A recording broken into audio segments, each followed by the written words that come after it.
بسم اللہ الرحمن الرحیم۔ سیرت المصطفیٰ جلد نمبر 1 صفحہ نمبر 68 سیرت النبوت البدایہ و النہایہ الطبقات الکبریٰ اور سیرت حلبیہ میں حضور نبی کریم حبیب رب کائنات حضرت محمد کی رضائی ماؤں کی تعداد 6 لکھی گئی ہے، جن میں 3 شادی شدہ اور 3 غیر شادی شدہ تھیں، جن کا ذکر خیر آج کی ویڈیو میں کیا جائے گا۔ ناظرین گرامی، حقیقی ماں کے علاوہ اگر کوئی عورت کسی بچے کی پرورش اور دودھ پلائے تو وہ ایک اضافی ماں کا درجہ حاصل کر لیتی ہے، جسے ام رضا، رضائی ماں یا دودھ پلانے والی ماں کہتے ہیں۔ اس عورت کے شوہر کو بچے کے باپ کا درجہ دیا جاتا ہے، جبکہ اس کے بچوں کو بھی اس کے بچے کے حقیقی بہن بھائیوں کی طرح سمجھا جاتا ہے، اور اس کی ان میں سے کسی سے شادی نہیں ہو سکتی۔ اس طرح ایک عورت جس نے کسی بچے کے 2 برس کے ہونے سے پہلے اسے کم از کم 5 بار دودھ پلایا ہو، اسلامی قانون کے دیے ہوئے خصوصی حقوق کے تحت وہ اپنے دودھ کے رشتے سے اس بچے کی ماں بن جاتی ہے۔ دودھ پینے والا بچہ رضائی ماں کے دوسرے بچوں کا مکمل طور پر بہن یا بھائی سمجھا جاتا ہے، یعنی کہ ایسا لڑکا اپنی رضائی بہن اور ایسی لڑکی اپنے رضائی بھائی کی محرم ہوتی ہے۔ کوئی دوسرا مذہب کسی دودھ پلانے والی ماں کو ایسا رتبہ نہیں دیتا۔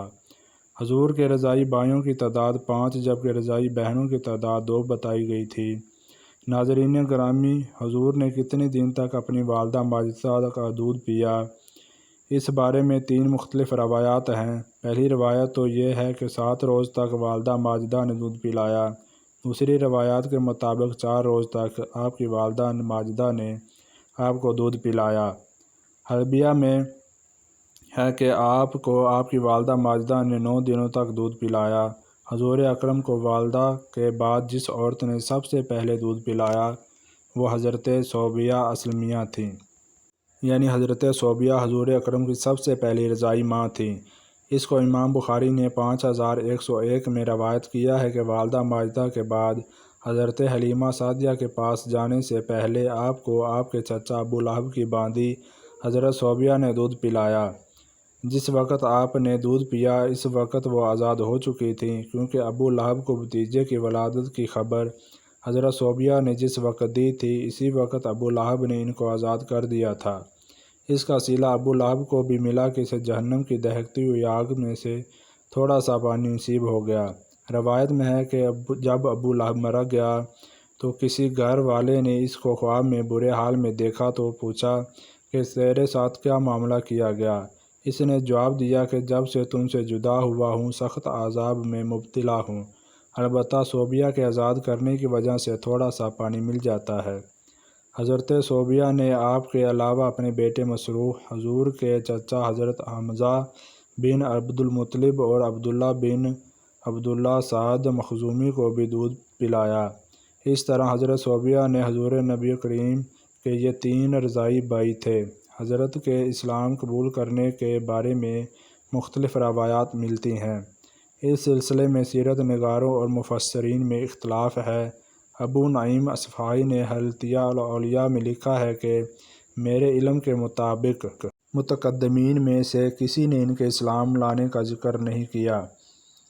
علامہ قرطبی نے بھی لکھا ہے کہ انہوں نے اسلام کا زمانہ نہیں پایا، جبکہ ابن سید الناس کہتے ہیں کہ انہوں نے اسلام قبول کر لیا، البتہ عام مہاجرین کے ساتھ انہوں نے ہجرت نہیں کیا۔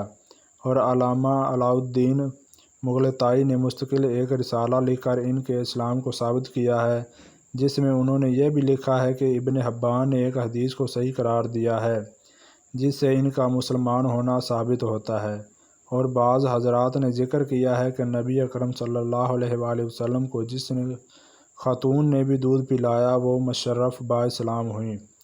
حضور اکرم صلی اللہ علیہ وآلہ وسلم جب مکہ سے مدینہ ہجرت فرما گئے تو حضرت صوبیہ مکہ ہی میں رہیں۔ نبی کریم مکہ جانے والے کے ہاتھ خصوصی طور پر حضرت صوبیہ کے لیے طائف بھیجا کرتے تھے۔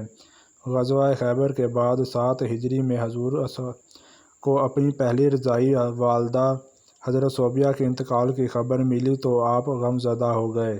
اس موقع پر خبر پہنچانے والے سے حضور اکرم نے پوچھا کہ حضرت صوبیہ کے بیٹے اور میرے رضائی بھائی مسروح کا کیا حال ہے؟ آپ کو یہ بتایا گیا کہ مسروق تو حضرت صوفیہ سے پہلے ہی وفات پا چکا ہے اور اب ان کا کوئی بھائی باقی نہیں رہا۔ عربوں میں یہ رواج تھا کہ نئے پیدا ہونے والے بچے کو خالص عربی زبان سیکھنے اور دیہات کی پاک صاف آب و ہوا میں مخلوط تہذیب سیکھنے کے لیے کسی گاؤں میں بھیج دیا جاتا۔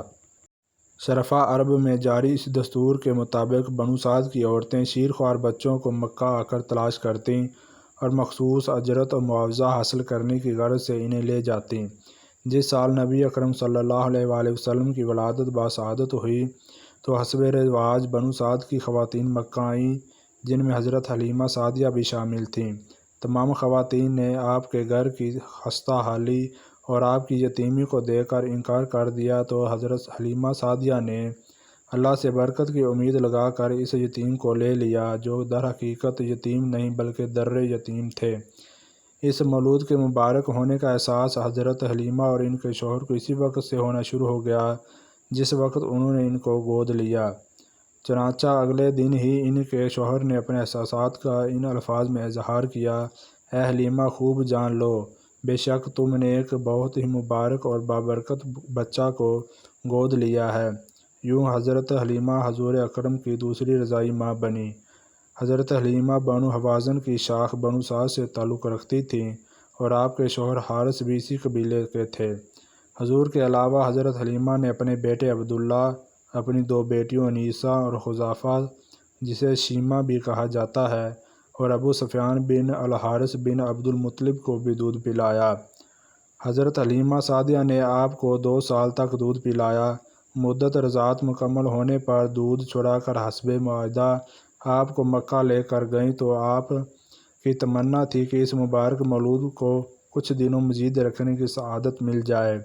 ادھر جب مکہ پہنچی تو معلوم ہوا کہ مکہ میں وبا پھیلی ہوئی ہے، تو ان کی گزارش پر آپ کی والدہ دادا نے ان کی گزارش کو قبول کرنا ہی بہتر سمجھا، اور اس طرح آپ دوبارہ حضرت حلیمہ کے پاس ہی رہے اور 4 سال تک عمر آپ ان کے پاس رہے۔